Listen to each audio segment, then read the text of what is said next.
မင်္ဂလာပါခင်ဗျကျွန်တော်တီဟာပါကဘာမြေပုံပေါ်မှာလူတွေအကြောင်းရင်းဆုံးဟျူဝက်စမ်းကြယ်မှုတွေအပြည့်ရှိနေတဲ့နေရာတစ်ခုအကြောင်းကိုဒီနေ့ဖျော်ပြချင်ပါတယ်အဲ့ဒီနေရာကိုရောက်သွားတဲ့သင်္ဘောတွေလေရင်ပြန်တွေဟာဘာအစအနမှမကြံရစ်ပဲရုတ်တရက်ပျောက်ဆုံးသွားလိရှိပါတယ်ဟုတ်ပါတယ်ဒါကတော့ကဘာကျော်ဘာမြူဒါထရီကန်အကြောင်းပဲဖြစ်ပါတယ်ဒီနေရာကိုမာနထရီကန်လို့လည်းတင်စားခေါ်ဝေါ်ကြပါတယ်ဒီနေရာအတိအကျပြောရရင်အတ္တလန္တိတ်သမုဒ္ဒရာထဲက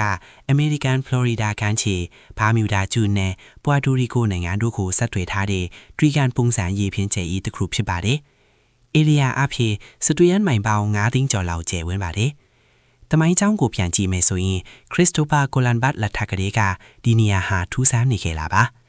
1492ခုနှစ်ခရီးစဉ်မှတ်တမ်းမှာကိုလန်ဘတ်ကဒီနေရာမှာကောင်းကင်ကနေပင်လယ်ထဲကိုမီးလုံးကြီးတစ်ခုပြုတ်ကျတာမြင်ခဲ့ရတယ်လို့တမိုက်အိမ်မြောင်တွေလည်းဖောက်ပြန်ပြီးလမ်းကြောင်းလွယ်မှားမှုတွေဖြစ်ခဲ့တယ်လို့ရေးသားခဲ့ပူပါတယ်။ဒါပေမဲ့ဘာမြူဒါတွီကန်ရဲ့နာမည်ဆိုးက1945ခုနှစ်မှာဖြစ်ပွားခဲ့တဲ့ Flight 19 PFP မှာကမ္ဘာကျော်သွားခဲ့တာပါ။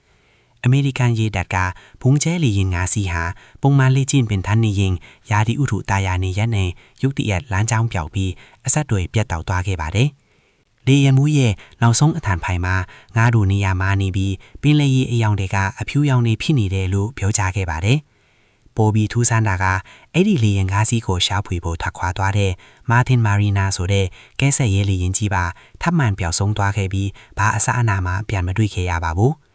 ဒီလိုဆက်တိုက်ပျောက်ဆုံးမှုတွေကြောင့်လူတွေကအမျိုးမျိုးထင်ကြေးပေးကြပါတယ်။တချို့ကတော့ဒါဟာဂျိုသားတွေရဲ့လက်ချက်လို့ပြောကြသလိုတချို့ကလည်းရေအောင်မှာနင်းမြူနေတဲ့ရှေးဟောင်းမြူကျော်အတ္တလန္တိတ်ကစွမ်းအင်တွေကြောင့်လေရင်တွေဆက်ချိုယွင်းသွားတာလို့ယုံကြည်ကြပါတယ်။သိပ္ပံပညာရှင်တွေကတော့တဘာဝလွန်ဖြစ်ရက်တွေထက်ယာဒီဥတုအခြေအနေကိုပိုပြီးတန်တရားရှိကြပါတယ်။ဒီဒေသမှာ rock waves လို့ခေါ်တဲ့ရုပ်တရက်ဖြစ်ပေါ်လာပြီးပေဒီလာလောင်းထီမြင့်မားတဲ့လွှိုင်းလုံးကြီးတွေရှိတတ်ပါတယ်။ဒီလွှိုင်းလုံးတွေကသင်္ဘောကြီးတွေကိုတောင်ချက်ချင်းနှိမ့်မြုပ်သွားစေနိုင်တဲ့အင်အားရှိပါတယ်။နောက်ထပ်သိပ္ပံနည်းကျယူဆချက်တစ်ခုကတော့မီသိန်းတန်ငွေပါပင်လေချမ်းမြင်အုပ်ကမီသိန်းတန်ငွေအညာအဖြစ်ရုတ်တရက်ပေါက်ခွဲထွက်လာတဲ့အခါရေရဲ့တိတ်တိစားလွှတ်ချသွားပြီးသင်္ဘောတွေကိုရေပေါ်မှာမပေါ်နိုင်တော့ပဲချက်ချင်းနှိမ့်မြုပ်စေနိုင်တယ်လို့ဆိုပါတယ်။ဒါအပြင်ဒီနေရာဟာကမ္ဘာအမိုက်ဆက်ကွင်းမညီမြောက်မှုတွေရှိနေတဲ့နေရာတစ်ခုပါ။